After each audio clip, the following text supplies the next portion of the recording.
सोचो, एक ऐसा शहर जहां ना कोई बड़ी सेना थी, ना ही जंग के निशान, फिर भी वो शहर अपने टाइम से हजारों साल आगे था।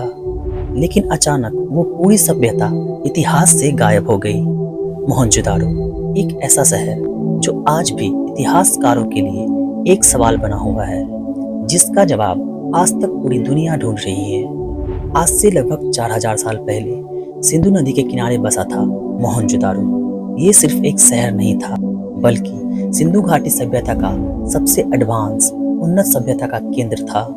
जब दुनिया के कई हिस्से अभी पत्थर के युग में थे, तब मोहनजोदारो परफेक्ट प्लानिंग के साथ खड़ा था। मोहनजोदारो की सबसे बड़ी खासियत थी उसकी प्लानिंग। शहर की सड़कें बिल्कुल सीधी 90 डिग्री एंगल पर कटी हुई। हर घर में प्राइवेट बाथरूम और ड्रेनिंग सिस्टम था।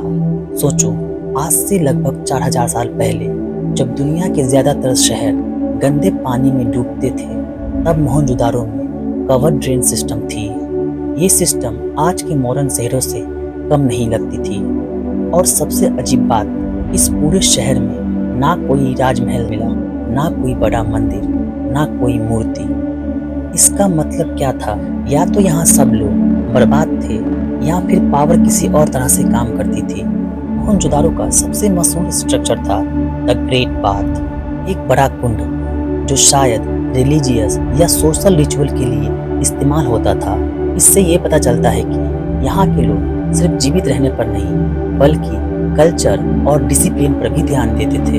अब सबसे बड़ा सवाल, ऐसा शहर, ऐसी उन्नत सभ्यता अचानक कैसे गायब हो गई? ना कोई बड़ी जंग, ना जले हुए महल, ना हजारों लाशें। इतिहास यहाँ पर बिल्कुल चुप हो जाती है। लेकिन कुछ थ्योरीज हैं। पहली थ्योरीज के मुताबिक सिंधु नदी ने कई बार अपना रुख बदला।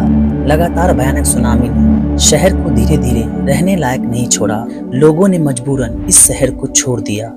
लेकिन सवाल ये है, अगर सिर्फ बाढ़ थी तो लोग वापस क्यों नहीं आए? दूसरी थ्योरी कहती है कि क्लाइमेट बदल रहा था, बारिश कम होने लगी, खेती बर्बाद होने लगी, पानी के सोर्सेस खत्म होने लगे। जब जिंदगी मुश्किल हुई तो लोग धीरे धीरे मोहनजोदारो को छोड़कर दूसरी जगह बस गए। ये थ्योरी आज की ग्लोबल वार्मिंग से बहुत मिलती जुलती है। लेकिन कुछ एक्सपर्ट का कहना है कि बाहरी आक्रमण हुआ और इस सभ्यता को खत्म कर दिया गया। लेकिन शोधकर्ताओं के मुताबिक ना कोई बड़ा हथियार मिला, ना जली हुई इमारतें, ना मास ग्रेव्स। इसलिए जंग वाली थ्योरी को ज्यादातर इतिहासकार रिजेक्ट करते हैं। मोहनजोदारो से हमें ये नहीं पता चला कि वहाँ के लोग कहाँ गए। उनकी भाषा आज तक पढ़ी नहीं जा सकती। उनकी लिखावट आज भी रहस्य है। सोचो, अगर वो लिखावट पढ़ ली जाए तो शायद इतिहास का सबसे बड़ा राज खुल जाएगा। मोहनजोदारो सिर्फ एक पुरानी कहानी नहीं है, ये एक वार्निंग है। जब नेचर बदलती है और इंसान समझने में देर करता है, तो पूरी सभ्यता खत्म हो सकती है। आज जब हम क्लाइमेट चेंज, फ्लड और वाटर क्राइसिस की बात करते हैं, तो मोहनजोदारो हमें चुपचाप मैसेज दे जाता है।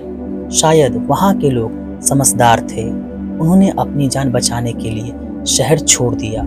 लेकिन सवाल अब भी जिंदा है, क्या मोहनजोदारो सिर्फ एक शहर था, या फिर फ्यूचर के लिए एक खामोश चेतावनी? और क्यों भारत की सबसे उन्नत सभ्यता आज अपने अस्तित्व को भी साबित नहीं कर सकती? अपनी राय हमें कमेंट सेक्शन में जरूर दें और चैनल को सब्सक्राइब करना ना भूलें।